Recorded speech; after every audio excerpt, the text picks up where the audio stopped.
What's going on, guys? This is Going for Two podcast, episode number 6. I'm your host, Hunter Waldrop, and this is my co-host, Jansen. Jansen, how we doing today, buddy? Doing great, man. Had a great football weekend this weekend.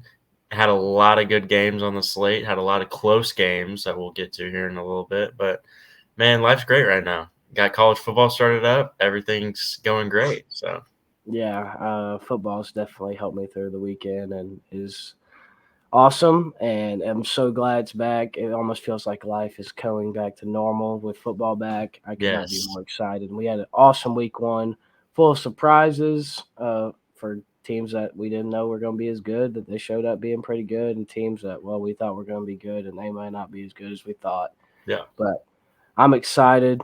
I know we're going to talk about the games that happened this past weekend and then already take a look into the games for this upcoming Saturday. So Sounds good. I'm excited for it, man. Let's go too. ahead and get into it. Get right on into it. If you haven't yet, make sure that you subscribe to our YouTube channel at the Going for Two podcast with Jason and Hunter. And follow us on Twitter, going_for2. Hunter and I get on there and we send out tweets every now and then with games that we're watching and games that we talk about on the podcast. And on YouTube, give us a like and a comment. Anything good or bad, we'll take it. So Absolutely. let's get on into it. All right. So the game of the week that we kind of decided on was Utah and Florida. The Gators go opening up the Billy Napier era. He came from Louisiana Lafayette, comes to Florida, and first game faces a top 10 team at home and gets the win as an unranked team. So that's huge for Billy Napier.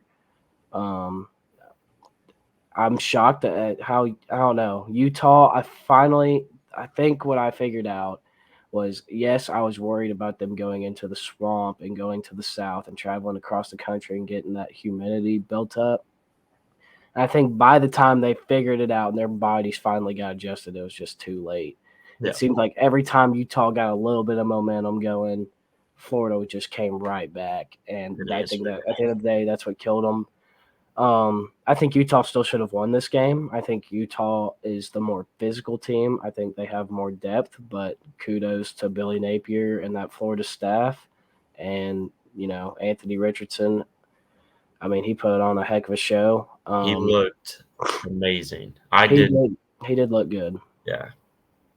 I'm not sold on his arm yet, but, making big time plays when it matters most is always a plus, and the way he was able to use his legs as well was really good. And I think, Dan Mullen, he had really good players on this Florida team, but he just didn't know the correct way to use them. And I think that showed on Saturday with, right in front of you with Anthony Richardson. So he's good. He's got a cannon for an arm. I don't know if he's the most accurate or the best decision maker, but he made plays when it mattered most, and Florida came out on top. So the thing I like about him is he's just so athletic. He'll make a play out of anything, and I mean we saw that this weekend. Like you and I talked about, we think Utah's going to make the college football playoff this year, and we think they're a top 4 team in college football. And Florida kind of I just feel like they showed that they were back almost, because Florida last year was awful, as we know, and I was not expecting them to come out and beat Utah. But I mean, I do get it because it is the swamp, and I do get the environment and the atmosphere and the defense that Florida has. But man, Anthony Richardson really looks really freaking good, man. Yeah, he did. Another thing to take into account is that it is week 1, so this Utah team can bounce back easily. They can bounce back. I think it's a lot better to lose week 1 than to lose week 12. I think so. So I mean, they could still go 11-1, and I think if they end up doing that with a little bit of chaos and they win the Pac-12, then they can still get in, but they got to run the table now. There's no ands, ifs, or buts about it. I didn't realize how much they lost off defense until they start talking about it on the ESPN broadcast on Saturday night. Yeah. They did lose a lot more. I think their biggest issue is they were unable to set the edge. They didn't do a very good job of covering the short to intermediate routes either. Cam Rising looked okay. I mean, just as good as I thought he would. That whole drive down the field to end the game, he looked very composed, was making great decisions, used his legs. But at the end of the day, when it mattered most, Utah made a few more mistakes than Florida did. So congratulations to Billy Napier and the Florida Gators on a huge Way to week kick one off win. your era at Florida. Yeah, and I mean, Florida's got a tough stretch. I mean, they got Kentucky this upcoming week, and they also got Tennessee in the week after that, or 2 weeks after that. I can't remember, but like for your first few games to be like this, I mean, if the Gators if they can click and they figure it out, I mean, I know a lot of people slept on them, but me included, they could make some noise, but at the same time, I'm still not convinced. Like, I just think the SEC is that much better than the Pac-12. Yeah. At the end of the day, I don't know if Florida can really still compete with the Georgias and the Alabamas right now. I don't think so either. I still think they're middle of the road. Maybe now I'd probably say above average, second or third best in the East. But I just think it goes to show that the SEC is built different than the Pac, way different than the Pac-12 and the rest of the country. I think the competition and the recruiting is better in the SEC than the Pac-12. Absolutely. Yeah, no. The Pac-12 might not make the playoff ever again until they expand it to 12 teams, which we'll talk about here in the episode soon, but not in today's. But yeah, until they expand the playoff, I don't know if the Pac-12 will make the playoff. But I mean, I think Utah could do it this year. I mean, they just need to bounce back from this. I mean, they're going to have to blow some teams out, and they're going to have to blow out USC.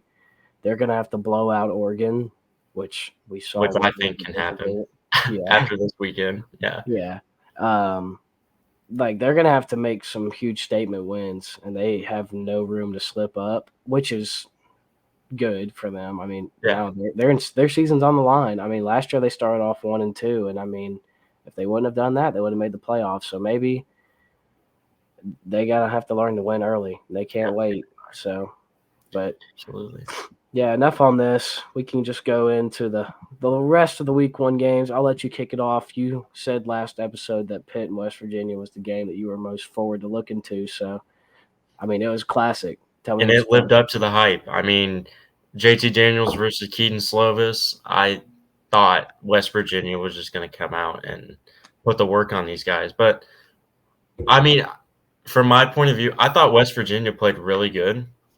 Just I think their offense was clicking, except for that one play that JT threw that pick, and Pitt ran it back for 6. I thought that West Virginia was going to win the game, but it was a very, very physical, intense football game. I mean, it was close all the way through, but Pitt just edged them out with a 38-31 win, which was not what I was expecting, and I don't think you were expecting that either. I thought Keaton Slovis looked pretty good at quarterback at Pitt. I thought JT looked really good again at West Virginia, and man, that was probably my favorite game to watch this week, other than the U of H UTSA game, which we'll get to later. But man, like I said, it was a physical, just back and forth kind of game, and it was a great way to kick off college football. Absolutely. I thought it was a great way to start off the real week one. I was not expecting it to be 69 total points between the two. I was expecting more of a 24-17, especially because neither one of them have high-powered offenses, which I think we saw. Their defenses are both not good. The teams are not – neither team impressed me to be like, oh, wow, this team could be in the top 25. I still don't think Pitt should be in the top 25. Keaton Slovis did not look good, in my opinion. JT Daniels, considering the amount of pressure that was in that backfield all the time and the way he just held his composure and stepped up in the pocket, and he made some really good throws. I just think the entire West Virginia team and their receiver core at halftime decided to go dump their hands in a bucket of butter. Because nobody could catch, and it cost them the game. Yeah. Because, I mean, that was the perfect pass. hit him right in the hands where it would have hit him in the face. His face, Perfect curl route right in the chest. Just and he would have had 5 or 10 more yards after the catch, and that was the game-winning drive. yeah, Because West Virginia scores right there, they win the game. So I don't even know if I would say this is a Pitt win. I think this is more of a West Virginia loss. I agree. Nobody won this game, but somebody did lose the game, and it would obviously it's West Virginia here. Yeah. So yeah, and then I'll go on to Penn State Purdue. I'm not going to spend a whole lot of time on this. I didn't watch the game that much because I was more focused on Pitt and West Virginia. I watched a little bit of it, but I did watch a little bit too. But Purdue came out hot. They were leading most of the first half. It was a really close game throughout. It was a good game. Aiden O'Connell looked good. He just plays for Purdue and has nobody around him. Penn State, they did not impress me. They probably are top 25 team right now, but nothing too special unless Purdue's better than I think they are. Not a whole lot to say. It was more of a boring game. I'm not as intrigued by the Big Ten football as some others are. So I'll let you add any more comments you want to say about this one. Man, I thought Purdue.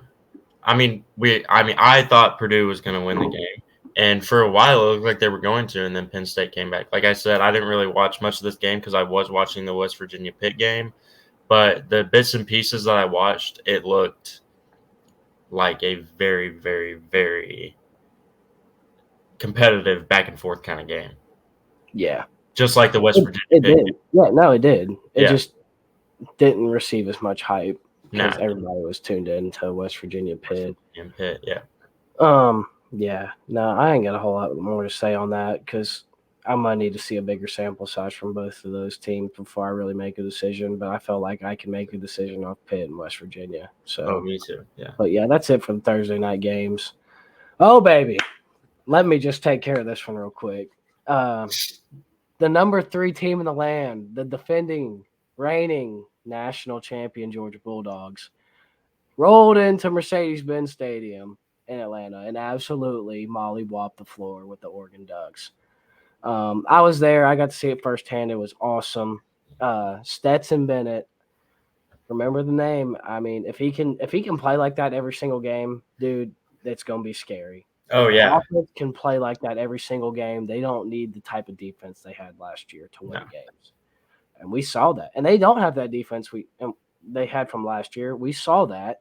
And they still didn't give up a touchdown. I mean, even at the end, the last few minutes, Oregon was driving down the field, had all their starters in. I mean, Georgia had people out there that didn't even have a name on the back of their jersey. The back of their jerseys. Yes, they were pulling people out of the stands to go play defense for them. Right? And they still couldn't score. So the defense is good. The pass rush might not be as good, but I think the secondary improved. I think the secondary is something that you and I talked about on the previous episode was, they're losing guys like Nakobe Dean and Jordan Davis, but they still got guys. You just don't know their name yet. Like Malachi Starks. Malachi Starks. He was a 5-star recruit. He was a top 20, 15 recruit, somewhere in that range. One of the best in this class last year. Comes in. Number 1 safety in this class. Yeah, playing safety, Bo Nix, deep ball, and he got it. It honestly wasn't even not that bad of a decision or throw. I just think that's a heck of a play. I think so too. Stetson Bennett, 25-31, 345 yards, 2 passing touchdowns, 1 rushing. I mean, Georgia just did whatever they wanted on offense. They touched the ball their first 7 possessions. I think they had 8 or 9. Yeah. Their first 7, they went 7 for 7 with touchdowns. Outdid my prediction. I said 42-17 on here, and they won 49-3. Easily covered the 18. Yeah. Enough bragging about Georgia right now because I know we got more games to get into, but I will go back to Oregon and say, Dan Lanning, I still think he's going to be a good head coach. It's just a really, really tough task to ask somebody who's never been a head coach before with all this chaos as far as transfer portal and NIL going on to go travel all the way across the country, like 2,000 miles or whatever it is, and play the defending national champions against kids on a defense that you helped recruit. I mean, that was something else Kirby Smart said. He's like, Yeah. He told him after the game, he's like, man, we wouldn't have been able to make some of those plays without some of the kids that you recruited, and we thank you for that. So, that is true because. But Kirby Smart also said he wasn't really worried. He said they just don't have the type of players like we do. Yeah. He knows. Kirby knows what's going on. I want to pull one thing out about Stetson Bennett. Yeah. He had a better stat line than Bryce Young against Utah State. And they didn't even play him. He got pulled with 5 minutes left in the third quarter. Carson Beck came. I thought Carson Beck looked good too. Yeah, I think everybody on that Georgia team from was feeling offensive line, receivers. We talked about the tight ends. They used Darnell Washington. They used Brock Bowers. They were getting the rock all the time.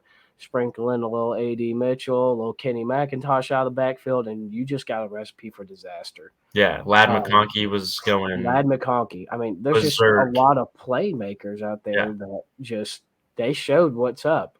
And, I mean, I think the mindset that Kirby Smart is drilling in to those players. I mean, he made T-shirts. Nobody cares is what it says. Nobody cares you won the championship last year. Nobody cares that you're ranked number 3 right now. Nobody cares about any of that. Yeah. You have to go out there, and this is a new season, and I think this is a great first game. It was essentially a home game. I was there. I'll tell you, there's about 95% to 5% Oregon fans. But still, great way. I don't think the outcome would have been any different if it was in Eugene. I don't think so either. Maybe a little less low scoring, but I mean, Georgia just did whatever they wanted when they were on offense. Let me get back to Oregon, then I'll wrap this one up. Bo Nix, he needs to go. Yeah, he's got to. Like, I understand he's played, and this is his senior year, and all of this. And he's got the experience and the leadership, but man, when you're a first-year head coach, honestly, I think I'd go with a little bit of a younger dude just to let him get in there. But I don't know. Bo Nix did not look good. No. It was demoralizing for him, I think, after that second interception more than anything else. It was just kind of, well, I'm Bo Nix. Yeah, going back to his Auburn roots. But I think the middle linebackers for Oregon actually played pretty solid. I mean, it's just hard going up against that offensive line. Jordan Flo and yeah, Justin Flo and Sewell, number 1. I forgot his first name. The offensive line for Oregon, I thought played pretty solid too. So there are some, good things I think they can build on. I know it's demoralizing to lose 49-3, but I still think this team can win 8-9 games, possibly even 10. Just the Pac-12 is so wide open, you don't know. Yeah, I mean, because it's so hard to compare because Georgia is I think the second best team in the SEC. So when you play them and you're playing teams like Penn State and USC and just like Pac-12 teams are no competition to SEC teams. Yeah, I agree. And not only is Georgia a top 2 team in the SEC, I think they're a top 2 team in the nation after what I saw Saturday. So it's going to be scary. I'm excited to watch the Georgia team play. I mean, they play an FCS opponent, Samford, this upcoming weekend. So it's going to be hard to judge. Won't be talking about them for another 2 weeks. Oregon, I think they play Eastern Washington this week. So both teams either regroup or whatnot. But, yeah, I'm excited to see where both these teams go because I want Dan Lanning to do good at Oregon. I want Dan Lanning to do well too. Yeah. Well, I know I just had to ramble on about my dog. No, you're good. I'll let you talk about UNC and App State. I know we're not going to spend a lot of time on it, but you can. Yeah, like Hunter said, we're not going to spend much time on it. But the only thing I have to say is you could have put 11 blind women in the defense for both the teams, and I think that they might do better than these 2 defenses did. Like, it was so y'all see 63-61 UNC won. App State was leading. Didn't App State score they scored over 40 points. 40 points in the fourth quarter and still lost. It's just I don't. They had not one but 2 opportunities. Awful. They had 2 opportunities to win the game or go in front off 2-point conversions and didn't. Yeah. But shout out Drake May at UNC. Dude looked like a baller. I know you're playing at App State, but I don't care. When it mattered most, and like I said, I think that's what separates players and doesn't get talked about enough. when it matters most in the crucial moments, when you have players like Drake May are like, all right, well, my defense sucks. Let me go out there and put up 7 more. He did it. Yes. So I mean, it was entertaining to watch. I didn't get to watch the back end of it because I was at the Georgia game, but I got to watch a little bit. I was like, man, that's gonna be a high scoring game. And then like I kept getting notifications on my phone. It was like every Touchdown, 2 seconds, touchdown, touchdown, Yeah. touchdown. And like I think there was 4 touchdowns in the last minute of the game. Like it was insane. Yeah. So I mean that was a fun game. I know we had it on here last week, and we thought App State was going to pull it out. They were close. UNC, I'm scared for you to play any team that has a defense. Yes. And I'm also scared for you to play a team that has an offense. Has any offense? Yes. Because if you're letting up 61 to App State and it took 63 to score, that ACC schedule is going to be a lot tougher than I thought it was going to be. Oh yeah. So, but Drake May looked good. So I thought he did too. well, I saw. What do you have? Like 5 passing touchdowns and. Yeah, he had a lot. It was a lot. He went insane. Yeah, the offensive stats were insane. But like I was going to say, you had the pleasure of being here at Fayetteville, Arkansas, to watch the Hogs take on Cincinnati. And you repping your new shirt that you got this weekend, so I'll let you take it away. First thing I want to say is Arkansas, just Fayetteville, Arkansas is probably one of the prettiest places I have ever been, college football wise. I haven't really been to that many college football towns, but Arkansas is probably high up on my list. The environment for game day was absolutely electric.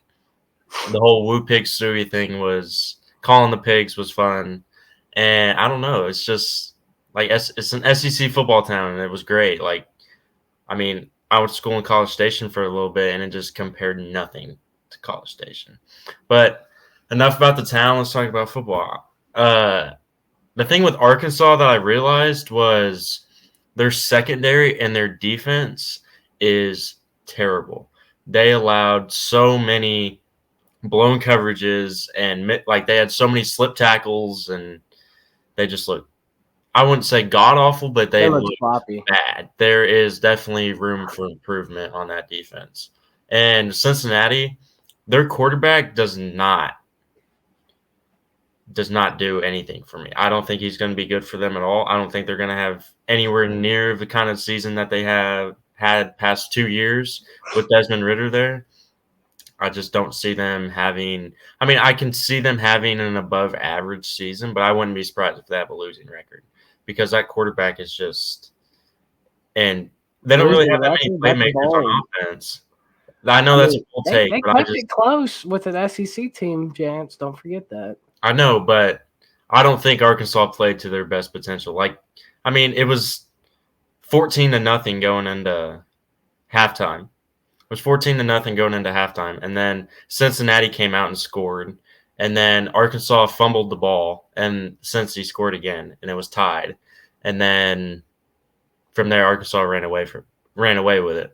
But the one person I want to talk about is Rocket Sanders. He's the running back for Arkansas. I've never heard of him before, but every time he got the rock this weekend, he was breaking tackles and just going absolutely insane. I think he carried that offense. I think KJ Jefferson looked really good this week too. But I don't know, man. Cincinnati just didn't impress me this week. Yeah, I mean. And I think that Arkansas has a lot of room for improvement. Yeah, I mean, but like this is where we're going to go back to it. It's week 1. It's early. Yeah. This was the first real game scenario. And I think the improvements from week 1 to week 2 between with a good team is insane because they've already played in that environment. They just need after a full game, you can see the improvements from week 1 to week 2. Yeah. Really good. This is also a 3:30 kickoff, so I did not get to see it until I did get to listen to the fourth quarter on the way back from Atlanta, but I did not get to watch it. But from what I listened to, it sounded like the tight end for Arkansas, I believe he's number 7. Do you know who I'm talking about? He caught the touchdown to put him up 31-24. I know who you're talking about. They were talking pretty high on him. They said he was a big playmaker, both when the ball's in his hand and even when he's blocking. So they said that was somebody to look out for. And I think Jaden Hazelwood is. Oh, I heard his name. I know you and I have both talked about him. I've been very, very high on Hazelwood, and they were talking about his speed. So like you said, Arkansas, looking at the score, I would not think they played to their best potential either. Um, and I would just think that, throughout the season, they're going to continue to improve because, I mean, like a lot of these teams, like Oregon, it sounded like every time there was somebody new that made a tackle, there's just transfers everywhere. So Yeah. it's like that for Arkansas too. So just, team bonding and really getting to play with each other on the field will help make those situations a little bit better. I'm glad to see the Hogs get a win, though. They Me go too. they play at home again. They are hosting the South Carolina South Carolina Gamecocks this this week. week. Yeah. So, I'm not going to spend too much time on the next game, but I do want to talk about it. How about the UTSA Roadrunners, my friend? This was our Group of 5 game of the week. We said this was probably going to be the best one, and we could not have been It more lived right. up to the hype. Yeah. 3 overtimes. A lot of people thought Houston was going to go in there and blow them out, but Jansen talked about it. The Alamo Dome in San Antonio, when it's go time, they show up and they're loud, and I think that affected the game. I think the Roadrunners are probably just as good as last year. I think so too. If they can keep up with Houston like that, which means they're on track to go in a really good direction as a program, which I love to see. They did cover the 4. They did cover the 4 points, by the way. So go Birds up, go Roadrunners. 3 overtimes, this is everything you want to see in a college football game. I know they're not 2 powerhouse institutions or universities, I should say, but just looking at the box score and going back and watching some of the highlights, that game looks so fun to be at and just Clayton watch. Tune was not going to lose that game for Houston. And that catch by Joseph Manjack, I love Joseph Manjack. Doesn't wear any tape, no gloves, no sleeves, nothing. Just goes out there and he plays football. Transferred from USC, didn't play much at USC, but after this week at Houston, I think he'll be a big playmaker for Houston. He went to school right around the corner here at Tomball Memorial, and he caught the tying. I think it was the fourth quarter, and they were down, and he caught the touchdown to tie UTSA and bobbled it, made the number 1 on top Sports Center top 10. But I think U of H looked good. I think UTSA looked phenomenal keeping up with U of H. But like I said, man, I think the Alamo Dome had a lot to do with it for sure. Yeah. Hot take right here. I'm coming in. All right. Watch out for the Roadrunners against Texas next week. Not this upcoming week, but the week after. Not this upcoming Saturday, but the following Saturday. They play in Austin. And watch out. The Roadrunners might sneak up. I'm not saying they're going to win, but they might keep it closer than what people think. So UTSA's definitely got a good program, bro. Don't count them out ever. Enough on that. Great Group of 5 game, though. We have another Group of 5 game that we chose for the game of the week this week, so we will talk about that in a little bit. Notre Dame, Ohio State. This was a lot more boring than I thought it was going to be. If you love defense, you love this game. Ohio State didn't even pull away. They were losing all the way until the end of the third quarter. Notre Dame, shout out Marcus Freeman for keeping that Ohio State offense down to 21 points. That's impressive. I know that they lost Jackson Smith and Jigba early and that they didn't play Travion Henderson the whole game. I'm not sure why. I don't know if he got hurt or something. But 21-10, I was impressed by Notre Dame to keep Ohio State to 21. I'm impressed by Ohio State after going down 10-3 that their defense stepped up when it mattered most, which we did not get to say at all last year, so their defense stepped up at all.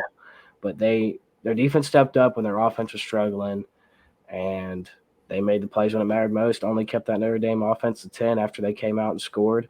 So it was a solid game. I mean, I respect Notre Dame, and I respect Ohio State's defense. Their offense is drawing a few question marks in my head, but maybe they just started off slow. And like we said, it's week 1, and they'll get it clicking here before long. So I thought that game was just – I thought that game might – because I like defense games like that. I don't like big, high-scoring games like the UNC App State game. I like it where it's close and the defenses are playing intense with each other. They're playing good football and like I don't know, backyard football is what I like to call it when it's mostly like defensive games like that. But I thought Ohio State looked. I don't think they looked that good until The late in fourth the period. quarter. C.J. Stroud finally came alive and Yeah, he did not progressed, but look like the C.J. Stroud I thought he was going no, to until the fourth quarter. yeah, The fourth quarter, he started like showing those passes where he's like, okay, there's C.J. Stroud. But like the first three quarters, I was like, oh man, something's off. And kudos to Notre Dame's defense. Marcus Freeman still has not won a football game as a head coach yet, but I think that'll change against the Marshall Thundering Herd this upcoming week. So, yeah, I think so too. and Ohio State plays Arkansas State, so I think that'll be a blowout win. So, doormat. all right, then we'll go over the final game that we had on our preview from last week was a game from last night. Number 4 ranked Clemson went into Atlanta at Mercedes-Benz Stadium to take on Georgia Tech. You know how I think about Georgia Tech nerds. I thought they were going to go 1-11, and they're on track to do that. First play of the game threw a deep ball for God knows what reason and got intercepted. But I'm not going to lie.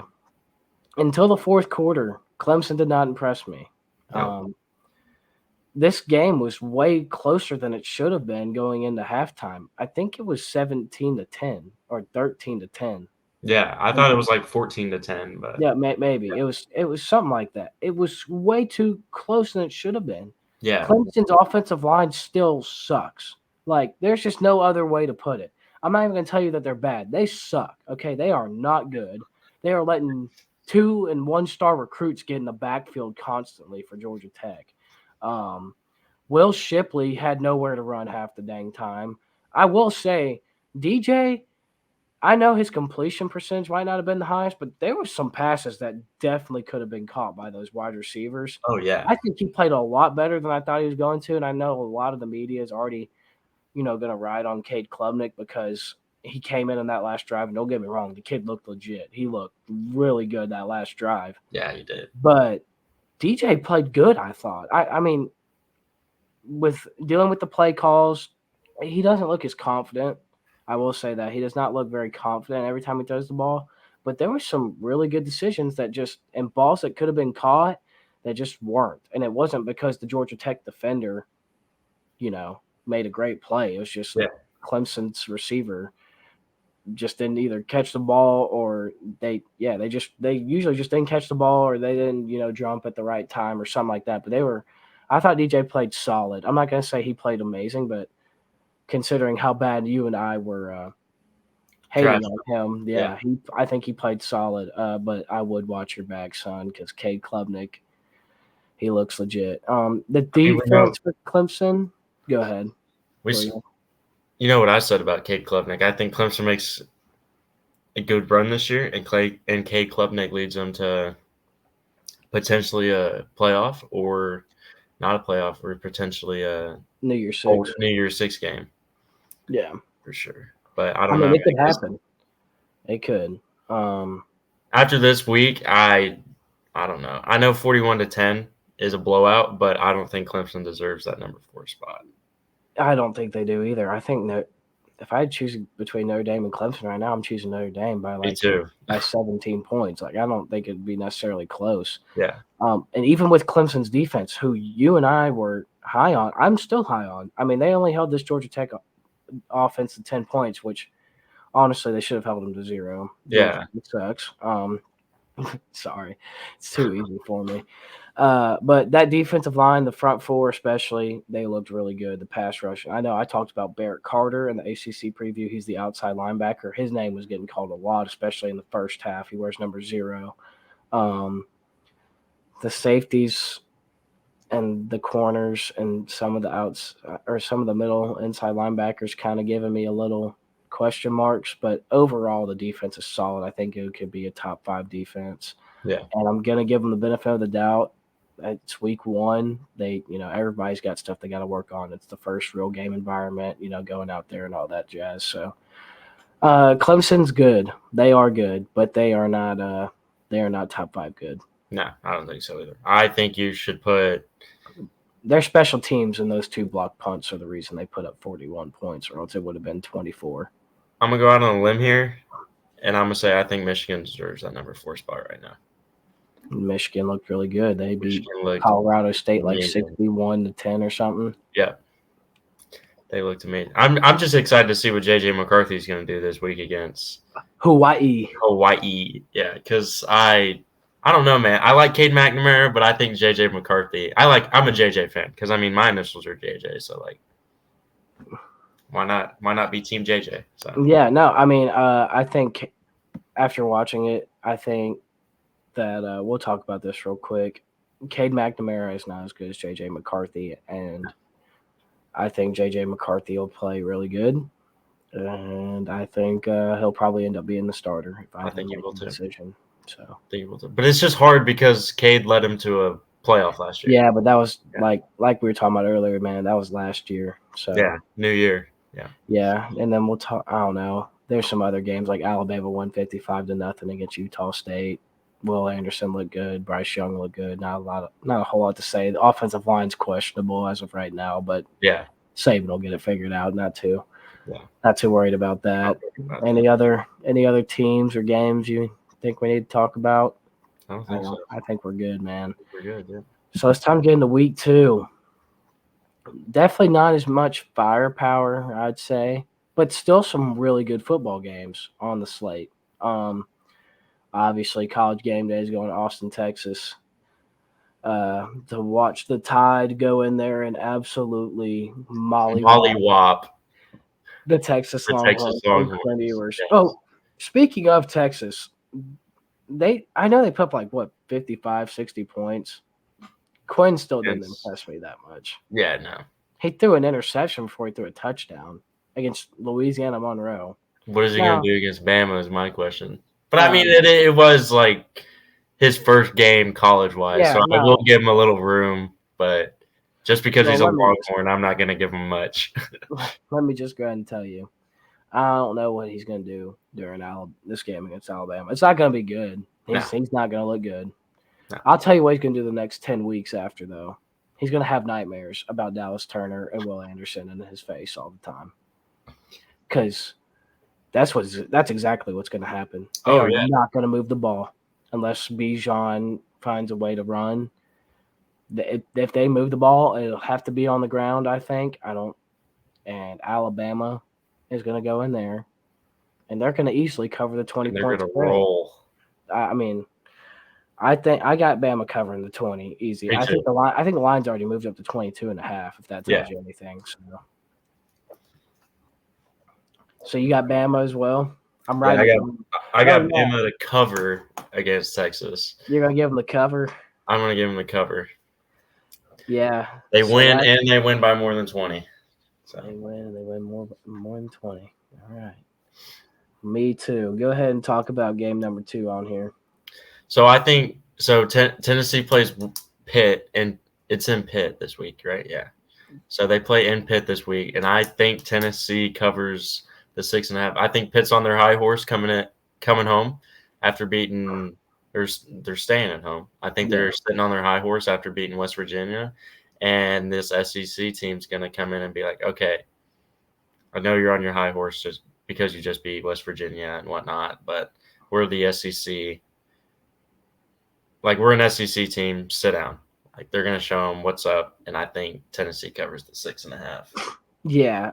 If I've learned anything this past weekend is that my Miami prediction is looking better than it was a few weeks ago because the ACC looks abysmal between Pitt almost losing to West Virginia. NC State should have lost to East Carolina, which we'll talk about East Carolina here in a little bit. They're part of our Group of 5 matchup of the week. Clemson did not look that impressive. No. Hey, I'm telling you, watch out for the Canes. That's all I'm saying. You still throwing it to you. I'll throw it up. I also have Tennessee minus 6.5. SEC, we saw what happens when the SEC goes into a non-con game this weekend against another Power 5 environment. Yeah, no. Pitt, not that much of a home field advantage if you ask me. And I think The Vols offense is absolutely electric. Hendon Hooker's going to go out there and he's going to do what he does. He's going to sling the rock and he's going to make that Pitt defense look just as bad as I thought they were. They just looked better because, well, they were playing the abysmal West Virginia offensive line. Yeah. I think, the talent, like we said, SEC recruits better. They develop better. I got Tennessee going on the road, and I think they're going to win by 17 points right now because Keaton Slovis did not show me nothing. No. Now, we are going to find out a lot about this Tennessee team this week, especially their defense. We're going to see how much depth that defense has because that was their issue last year. They had no depth on defense. So if they can, if their defense can start picking it up and putting it together and they can find more people to get on the field more consistently, they're going to be scary like you and I talked about. And I think they'll figure it out at some point of the year. So I definitely have Tennessee covering the 6.5. So me too. I think they go in there and they roll against Pitt for sure. Yeah, me as well. Yeah. But Arky and South Carolina. Yep. Gamecocks going on the road to Fayetteville. To play the Hogs. Let me just go ahead and tell you, South Carolina looked terrible this past week. Spencer Rattler completed like 50% of his passes, 2 interceptions and 1 touchdown. That'd be pretty solid against a team like Arkansas. That's something you'd expect. Yeah. No, he was playing Georgia State. They were losing going into halftime. It was 12-9. Buddy is terrible still. I don't know. At South Carolina, I was honestly getting a little nervous about having to go in there and watch Georgia play against y'all. But after what I saw against Georgia State and what I saw Georgia do against Oregon, I'm not too scared at all. Yeah, so unless you show me something this week, which something I developed, I thought I developed over watching Arkansas this past week. Maybe they're just going to be a team that plays everybody close. Maybe that's just their style of play where they're just going to play down to the opponent's level. And and then they'll play up whenever they play Alabama. They're just going to play to their opponent instead of playing Arkansas football, which won't work out at the end, but that's kind of something I got to thinking about when they were playing Cincinnati. This line's moved down to 7, or it moved up to 7.5. I can't remember. I remember 7.5 was not the original number. But I am taking Arkansas to cover 7.5. Me too. The only reason I would be a little suspicious with that or skeptical about laying 8 is because like I said, that Arkansas secondary is just but you're playing South Carolina. Honestly, but I think, but like I said, man, it was week 1. I think Pittman knows, all right, this is what we got to do to improve. I think you're going to see those improvements, like I was talking about. You might see them for South Carolina too, because they look shaky. But the talent of opponent between Cincinnati and Georgia State, I think Cincinnati would probably beat them by 3 or 4 touchdowns. So we'll see. But I do have the Hogs starting off 2-0 and covering 7.5 points right now. Me too. Man, what an absolute thriller of a matchup. Actually, before we even get into it, can we get another round of applause for the Vanderbilt Commodores? Guys, Vandy is 2-0. Their win total when the season started was you get it 2.5 or 3.5. Well, if they win one more game and you had it over 2.5 wins, your job is done. It's hitting this week. Yeah. We'll get to that in a second. Wow. Vanderbilt, I couldn't tell you the last time they had back-to-back double-digit wins, and I don't care that it was against Hawaii and it was against Elon, okay? Vandy doesn't do that. They don't do that ever. State last year, okay? They're known to still lose to programs like that. Doormat schools, Yeah. They're known to lose to teams in the MAC. They're not anything special. But hey, I enjoy watching Vandy do something different and win some games. They're staying in Nashville. They're playing in Nashville this week, hosting the Wake Forest Demon Deacons, who played without Sam Hartman last week against VMI. I think they won 41-3 or something. I mean, they did their job. Apparently, the backup quarterback looks solid. Obviously, he's no Sam Hartman, but Yeah. Man, this line's tough because I think Vandy's going to play with a chip on their shoulder. I think they're going to be confident, but at the end of the day, man, I'm just gonna. I don't know. I'll let you go first and let me think about what I'm gonna do with this. I'm taking Vandy +7 and might throw a little bit on their money line. You got Vandy winning outright, don't you? Yeah, I do. You got Vanderbilt Just beating. because, I think Vanderbilt is playing so well right now, and they haven't played well like this since James Franklin. Yeah, and man, I don't think Wake Forest is going to be any good against teams like that are any good because I know Vanderbilt's not really like one of the best teams in college football, but they're proven right now that they kind of got a little firepower under them. They kind of been playing with some intensity, and they've been putting up big numbers. And man, I just think Wake Forest doesn't do anything without Sam Hartman, so I think Vandy wins that game. And I think the people that got money on over 2.5 wins on their season cash out in week 3. Well, I just wrote down. I'm gonna take the Wake Forest money line. Okay. I'm not gonna say anybody I'm not confident to say that Wake Forest is gonna cover 7. I'm not confident to say Vandy's gonna cover 7, so I'm just gonna play it safe and say Wake Forest money line. I do think the Demon Deacons win, and the reason why is, Vandy let up 31 points to Elon Musk this past weekend. Okay, they're still Vandy. My heart wants to cheer on Vandy, and I wish Vandy could win the Natty, but reality's gonna strike soon enough. Okay, You always got to root for the smart kids, man. But I mean, Wake Forest has a bunch of smart kids too. So yeah, battle of the brains. Reality's gonna set in soon enough. They play Alabama this year, so that'll probably be what it is.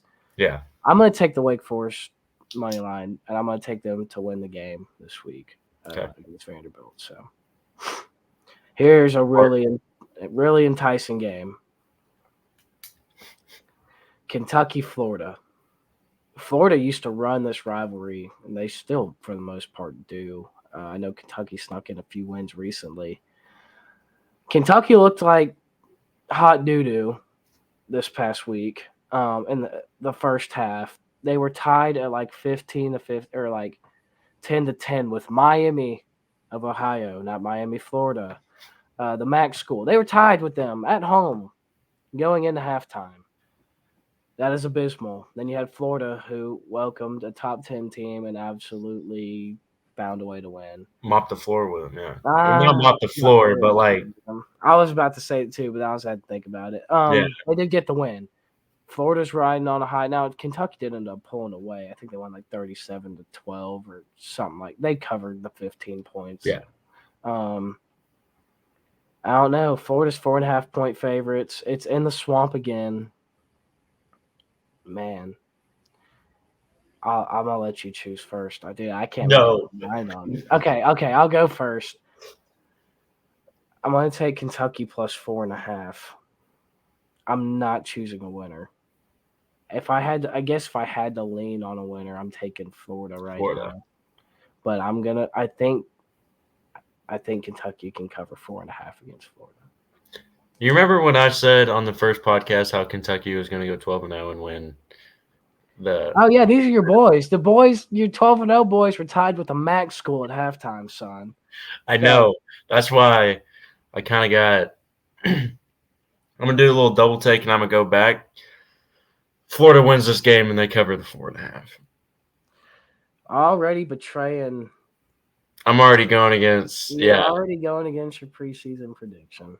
Yeah, but I mean, I thought it was going to Kentucky wins. I wouldn't be surprised, but I think I really, for how much I hate Florida, because Florida is the one SEC team that I wouldn't pee on them if they were on fire. But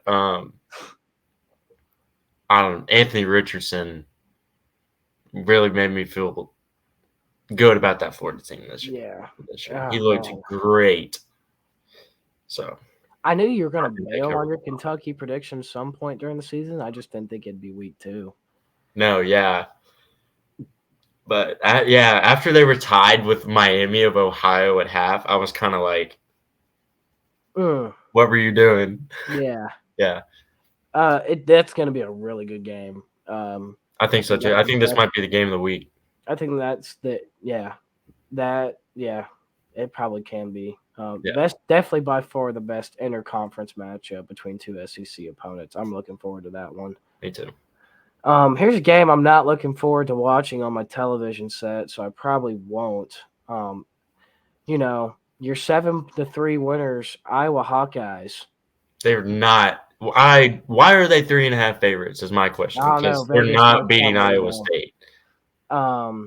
Iowa won 7-3 this past weekend against South Dakota State.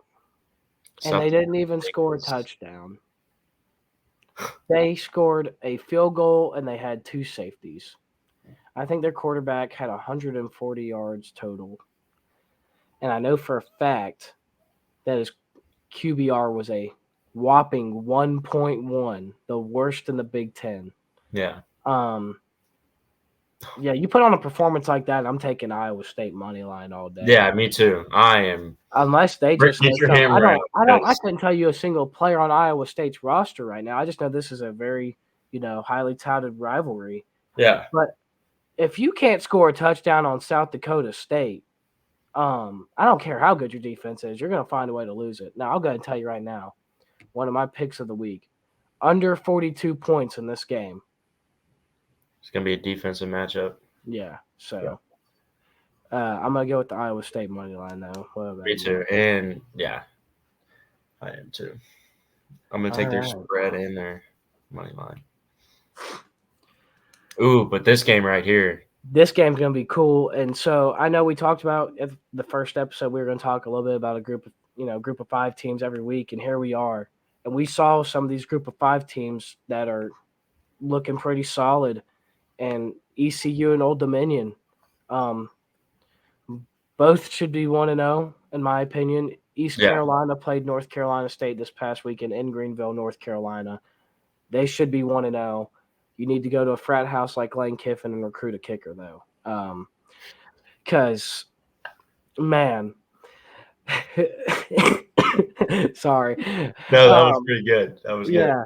But, I mean, ECU, to tie the game, missed the extra point. It was 21-20.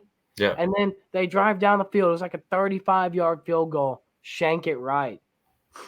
NC State was ranked, what? They're ranked 13, I believe. I mean, we talked about it. We think NC State is. We thought they were legit. They think that they have a shot at. We think that they have a shot at winning their conference. They still can, but that just shows that, like, the ACC, if they don't step it up, they're going to be on the same level as the Pac-12 here before long. Yeah, your Miami prediction is looking really good right now. After they're the only team I was impressed with in the ACC. Yeah. I guess we'll find out between the Tennessee Pitt game if it's going to be like a Georgia-Oregon game where you send your best team from your conference up to play a mediocre team, and, well, we see what happens. Yeah. But Old Dominion, huge. Knocked off Virginia Tech again. They beat Virginia Tech. They played at home, which I think they have a series now where they're going to be playing at home. I do believe Old Dominion's in Virginia too, so it's an in-state rivalry thing. Group of 5 team. They just joined the Sun Belt this year. I do know of 2 professional athletes that have gone to Old Dominion, but I cannot tell you a single player on their roster. Justin Verlander, your own Houston Astro, he went to Old Dominion. And then Washington Commanders quarterback Taylor Heineke went to Old Dominion. Yeah. But I can't tell you anybody on the roster right now. What I can tell you is that they beat Virginia Tech this past week. They gave Virginia Tech the work. Yeah. For a team like another Old ACC, they gave them the work. Yeah, another ACC team just not looking good. Man, 13.5 looks like a lot of points. The reason I think the line's probably set at 13.5 is that, because of how good ECU played against. ECU played a better team than Old Dominion played a more new team. It's at ECU. I'm going to take the Pirates And go ahead. I think the line will drop, but I think they can win by 2 touchdowns. So I'll take ECU minus 13.5.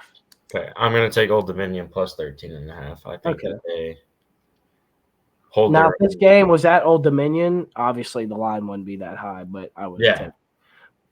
But I think, yeah, after what I saw from East Carolina this past week, I think they can cover 2 touchdowns. I think so too.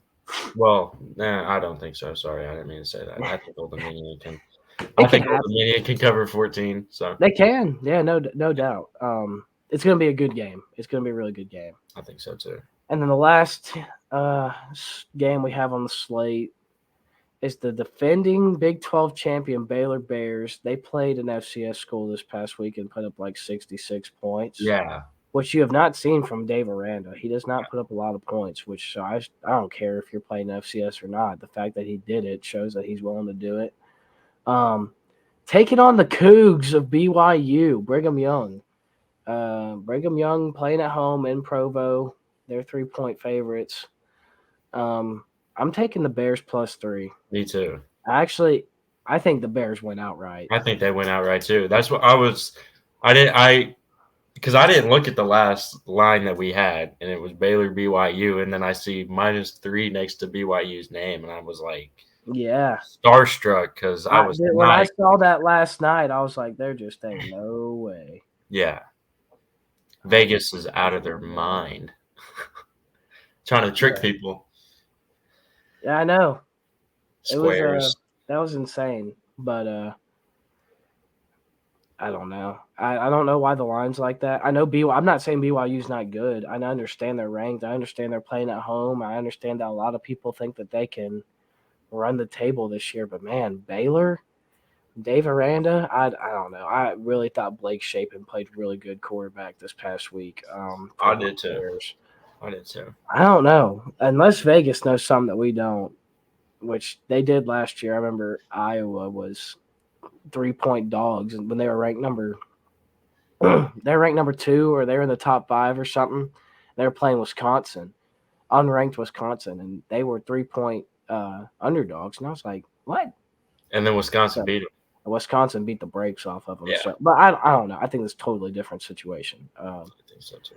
But so I'm gonna take the Bears to win outright in Provo. But hey, too. I'm always down to watch a good late night game. I'm considering this will be a little bit later since it's on. It'd be on Mountain Time because it's in Utah. So it's in Utah. Yep. Yes, sir. That'll do it for our week 2 preview. So what is excited. Let me ask you this. Yeah. What is your favorite line of the week? Oh, it's not listed up here. What is it? The line's moved up 3 points. Louisville no, minus it's not again. I'm sorry, okay. I had to bring that up. Yeah, I had to bring that up. I know. So I thought it was funny. I did really good job, on these picks last week and who I thought was going to cover, and I did a very good job of doing that. Whenever I was betting out the games throughout the week. And then I could have said any of the games that I won. I could have said Clemson minus 24. I could have said Georgia minus 18. I did, but I didn't. But you asked me, who if you had one hammer lock, what would it be? And I said Louisville. Yeah, Louisville steals your money, kids. I'll just go ahead and tell you that right now. Do not bet on the Louisville Cardinals. Frauds. They went Syracuse. What? And it wasn't even close. It was 31-7. Scott Satterfield, go apply for Chuck E. Cheese because you are not fit to be the head football coach at Louisville. Let me tell you that much. Making me upset over here, Jance. My goodness. Man, you got me dying laughing right now, man. No, okay. So if I had to choose any of these, no, the line's moved up to like 10 points now, but I'll get my hammer out. USC, I got it at 7 points. They're playing the Stanford Cardinal. They were tied with toothpaste, also known as Colgate University, at halftime this past week at 14-14. USC had 3 pick sixes. They have Caleb Williams. They have Jordan Addison. Give me the Trojans minus 7. The Trojans. Honestly, I would take the Trojans by 2 touchdowns against Stanford. So I'm taking USC minus 7. As far as games go on here, I think the one I like the most, Alabama minus 20 and Tennessee minus 6.5. I can count on my SEC teams to cover in non-con games. So My favorite's Iowa State plus 3.5. That's mine. oh no, my second favorite bet of the week would be the under in that game. It's Yeah, at like 41 or 42 points or something. So if I had bet on that game, it would be the under. yeah, I think I will. I think I'll end up doing that. So yeah. what's your one lock of the week? I think my one lock of the I haven't really looked at the slate other than Is it U of H plus 4 or minus 4.5? I told you don't bet against my Roadrunners. So. I'm not taking U of H again. But I haven't looked at the slate. But if I were to look here, I don't know, man. I really like Vandy plus 7 or Baylor plus 3 for sure. Yeah, no. I mean, honestly, the top two games, Alabama and Tennessee, those are probably the two teams I'm most confident in covering. Yeah. So, yeah, most confident Baylor plus 3. Yeah. So, yeah. Well, I think that'll wrap it up for the evening, sir. I think that sounds good. Evening, but it's only 3:15. So, yeah, I enjoyed it. If you want to put up our socials page real quick. Yeah, don't forget to leave a like on the video, subscribe, leave a comment. Tell Jansen how dumb he is for having Kentucky go 12-0. Let me hear it. Tell me how dumb I am for betting on Louisville half last week. Go to Twitter if you have it, and follow us at going_for2. We greatly appreciate it. I usually go on there and tweet out some funny stuff sometimes. Yeah. So does Jance. But games that you're watching. Yeah. But we appreciate you, every single listener, every viewer that decides to come on here and just give us a listen. We greatly appreciate it. So thank you. Awesome. Thank y'all. All right. God bless.